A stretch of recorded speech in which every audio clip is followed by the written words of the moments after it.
Festival international du film Aventure et Découverte, le 19e du nom, ici à Val d'Isère, avec notre premier invité en direct dans ce plateau et sur ce plateau de ce chapiteau, ici même mitoyen, il faut le dire, du Centre des Congrès. Donc si vous allez au Centre des Congrès, vous allez inévitablement venir ici, d'autant plus que c'est ici qu'on vote pour les membres, pour les spectateurs, non pas les membres du jury dont fait partie Ophélie David. Bonjour Ophélie. Bonjour, tout va bien pour le retard. Mais il n'y a pas de mal, il n'y a pas de mal. Tout va bien? Tout va très bien, merci. Ophélie, tout d'abord, il faut le dire, c'est votre première participation en tant que membre d'un jury d'un festival. Oui, tout à fait. Et c'est pas n'importe lequel, c'est celui de Val d'Isère. Oui, alors tout d'abord, ça fait quoi? Ça fait extrêmement plaisir déjà de retrouver Val d'Isère, de participer à cette superbe aventure qui est ce festival. Et puis je pense que la programmation a l'air magnifique, donc je pense qu'on va en prendre plein les yeux, on va avoir de très belles rencontres.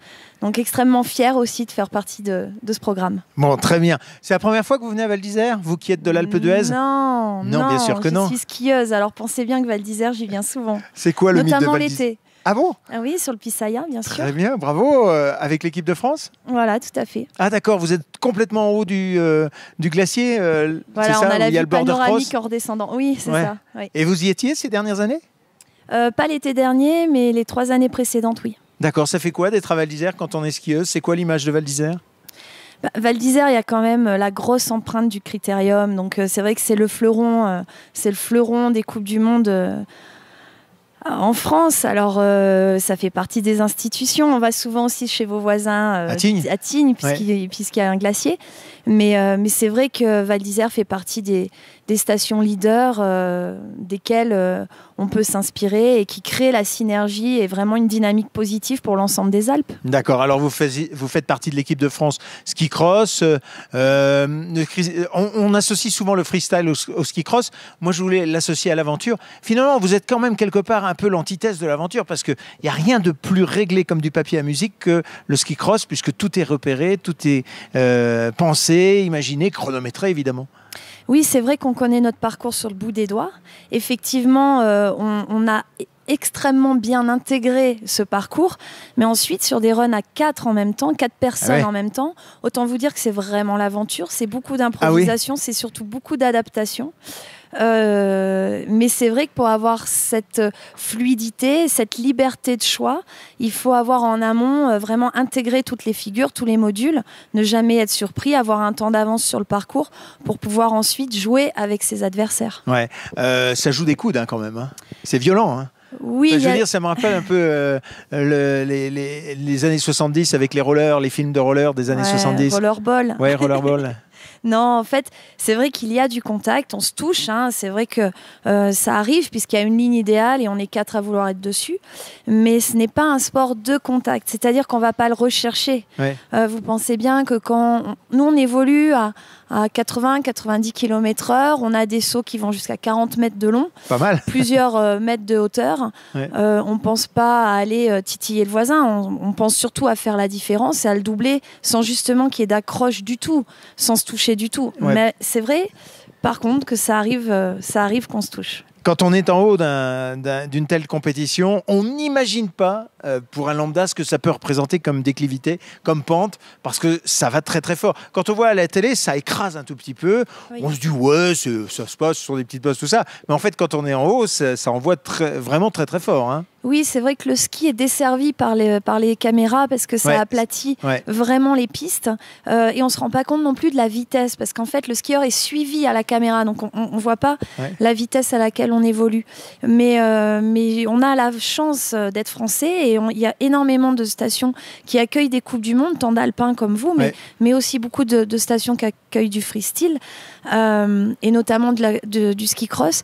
Et donc, j'invite vos téléspectateurs à venir voir les compétitions en live parce que vraiment c'est impressionnant et puis il y a une atmosphère et puis c'est aussi l'occasion d'approcher les champions parce qu'on est hyper accessible, on prend le télésiège ensemble, on peut discuter.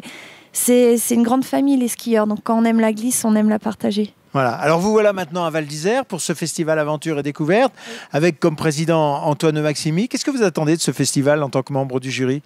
Pour vous, les films devront être comment? C'est quoi votre vision du festival alors que vous ne l'avez pas encore vécu? Alors justement, j'ai pas d'a priori du tout.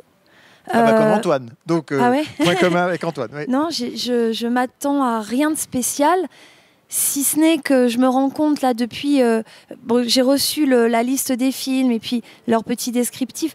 J'ai absolument envie de les découvrir parce que ça a réveillé en moi une curiosité, un cœur d'enfant. Et j'attends finalement qu'une chose, c'est de partir en voyage avec les personnes qui ont fait ces films et puis de partager leurs émotions.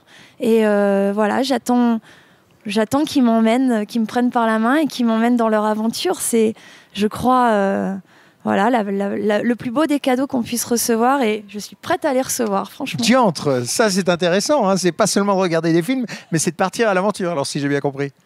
Ah oui, je crois que c'est ça, parce que j'ai l'impression qu'on va avoir vraiment des paysages à couper le souffle, mais au-delà au-delà de ça, je crois que c'est vraiment l'humain qui est au centre de ces aventures et de la richesse de la découverte. C'est pour ça que ce festival porte absolument bien son nom.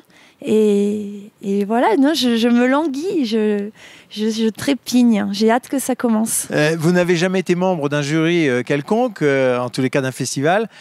Pour vous, c'est une pression supplémentaire? C'est un poids à porter ou pas du tout? Non, c'est un plaisir. C'est un plaisir. En plus, je suis extrêmement bien encadrée, extrêmement bien entourée avec Antoine de Maximi et puis Manuel Herrero. Je vois, on est sur la même page. Ouais. Donc oui, non, ça va être une... Alors oui, je suis un petit peu impressionnée, forcément. C'est des gens que j'ai vus, j'ai plutôt l'habitude de voir dans le petit écran. Là, je les vois en chair et en os. Je suis à côté d'eux, on va débattre. Oui, ça va être une super belle expérience. Bon, super. Alors, quelle est votre carrière maintenant? Alors, je n'ai pas pris ma retraite. Ouais. Je persiste et signe, au moins pour une année. Pourtant, le cycross, c'est un truc... De jeunes. Non, pas de jeunes. Non, mais je veux dire, faut avoir un peu...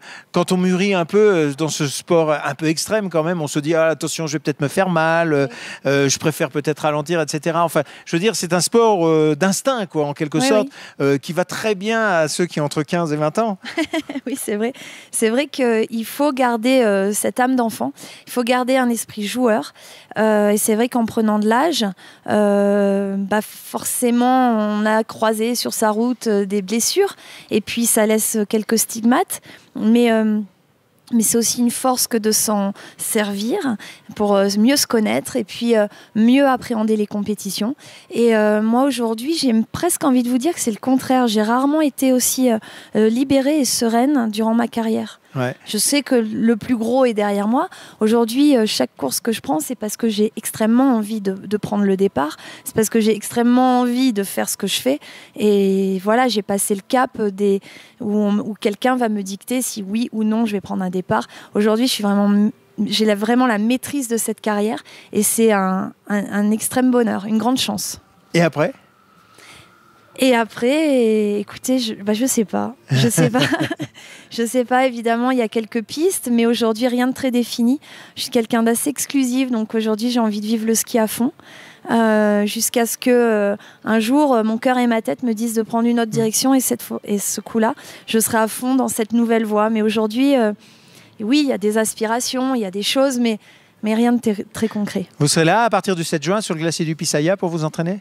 Je ne sais pas encore, mais certainement, oui, certainement, parce que c'est un endroit que j'aime bien. Il y a une très très bonne atmosphère. Vous avez une très bonne équipe là-haut sur le glacier. Ouais. Et il y a des modules intéressants. On a souvent des très bonnes conditions là, fin juin. Et ouais, franchement, pourquoi pas. Bon, très bien. Je vous souhaite un bon festival. Merci, à vous aussi. On se retrouve bientôt. Au revoir.